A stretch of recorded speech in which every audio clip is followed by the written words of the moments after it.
sunlight reaching the Earth's surface decreases dramatically, causing a noticeable dimming of the environment. This sudden change in lighting can create an eerie atmosphere, with colors appearing muted and shadows becoming sharper. Some animals may react to the sudden darkness and changes in temperature by exhibiting unusual behavior.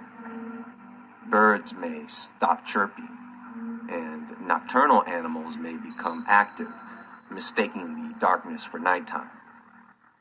And there are other atmospheric effects that occur by temporarily blocking out the sun that can be measured. When the sky becomes dark enough, planets and bright stars may become visible in the sky, even though it's daytime. And during this solar eclipse, there is a comet. I'm telling you, you can't make this up. There is a comet that will be visible close to the sun during the eclipse, called the Devil's Comet. It has twin tails, so it looks like a comet with horns. Oh my goodness, the rituals that are going to go down on that day. That is why I plan to give praise and prayers to God. Because this is not a time to be worried or concerned, folks. No. This is a very exciting time in history. The total solar eclipse. Its beauty is a testament to the molded perfection of the sun, moon, and earth. The fact that it occurs at all and can be precisely predicted is evidence of more than just a design, but who designed it.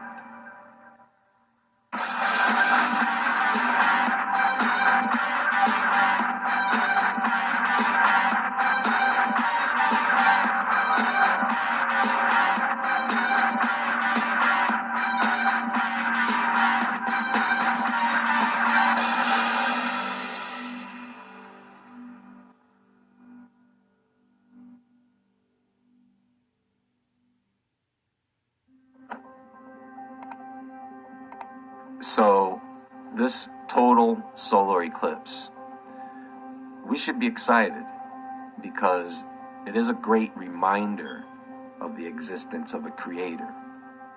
And it should serve as evidence that all of this was designed. No one can even confirm how the moon got there. It just so happens that a planet with life has a moon, and it just so happens that the moon is the right size and right distance to cover the sun in totality. And it just so happens that the timing is so perfect that you can predict that totality down to the second. For thousands of years they've done this. It sounds like something that was set up by something. You know that NASA is going to launch rockets into the atmosphere during the eclipse?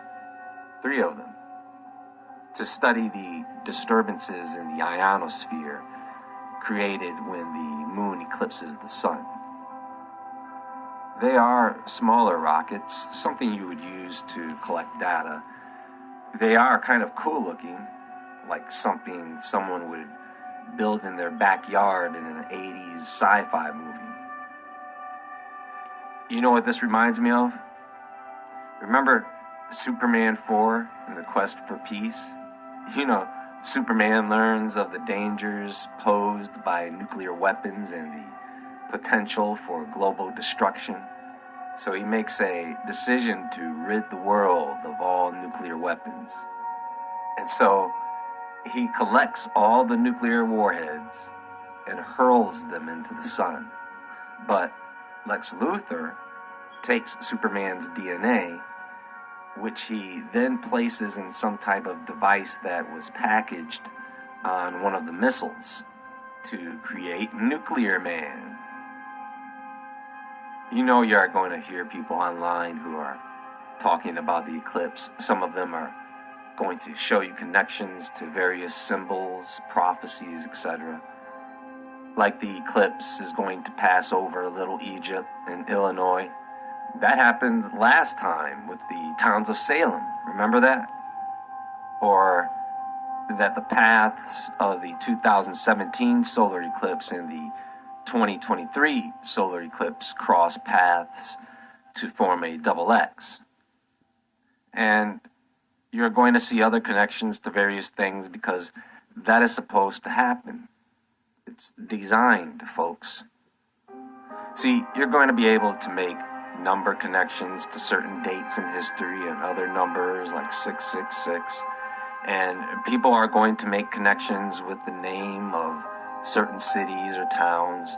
All that stuff is designed to show you how perfect the timing is with the Creator's design. Not to mention what people are planning to do on that date, whether that be something dark or something good. Don't look at this occurrence with fear, but with joy, as everyone in its path is blessed with the sign that God is real. And I want you to pay attention to the signs and symbols that pop up or that other people point out that may strengthen and support the idea of a creator. I will be right underneath the eye of the eclipse when it passes over, so I'll try my best to capture what images and video footage I can. We have to stop looking at these things as a bad omen of some sort. It's a sign of seasonal change. The sun and moon cause the seasons here on the earth to change because the sun and moon have their own seasons as well as the solar system has its own seasons. Passover is coming up next month as well. When you have a sign for something, usually it's to warn you of something beyond the sign, something behind it, something that's coming later. You don't have a sign up and something big happens as you are looking at the sign. It could be a sign of something to come 2 weeks later or longer, who knows? After a few minutes, when that moon moves out of the way of the sun, you're going to be reminded that God is here for us.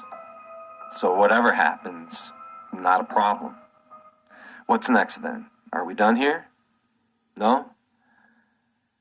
I do find a solar eclipse to be interesting, especially in the context of history. Remember that in ancient times, people weren't looking up at the sky with their eyes staring into the sun during an eclipse. Everything just got a little bit dimmer and darker, and people recognized it was the moon. And they probably had a good idea when it was going to happen, just like we do, because they had complex knowledge of the stars. That's all they had to do. That was their entertainment, watching people dancing, staring at the stars. What about the 3 days of darkness? That happened already in Egypt. After this video, your life is never going to be the same. So I need you to stop whatever you're doing and give me. And the Lord said unto Moses, stretch out thine hand toward heaven, that there may be darkness over the land of Egypt, even darkness which may be felt.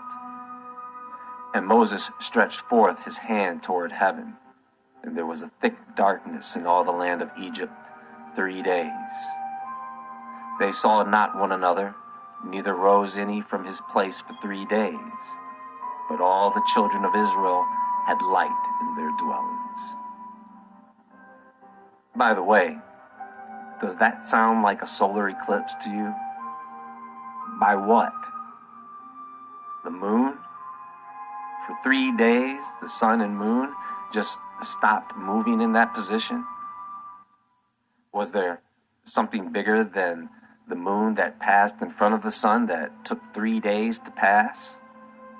Well, it doesn't say that. What happened in Egypt seems more like a spiritual darkness. It was thick, so thick that they couldn't use torches It probably was a supernatural paranormal phenomenon that occurred as a result of a spiritual being or angel being present in Egypt at that time. And I talked about the destroyer angel in another video I uploaded recently. You know, those ancient civilizations compared the eclipse to an attempt of the darkness to try and overcome and devour the light. And so people would commonly use magic and perform rituals to make sure that the sun came back.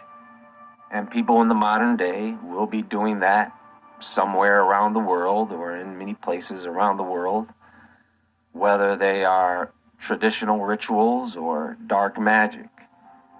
People who are into that stuff, they are already making plans. That's not a mystery or theory. You can go online and take a look at what witches are going to do. They'll tell you all about it. They expect the highest returns by worshiping whatever gods they worship during the eclipse, by performing rituals. Also, those ancient civilizations looked at a solar eclipse as a time of change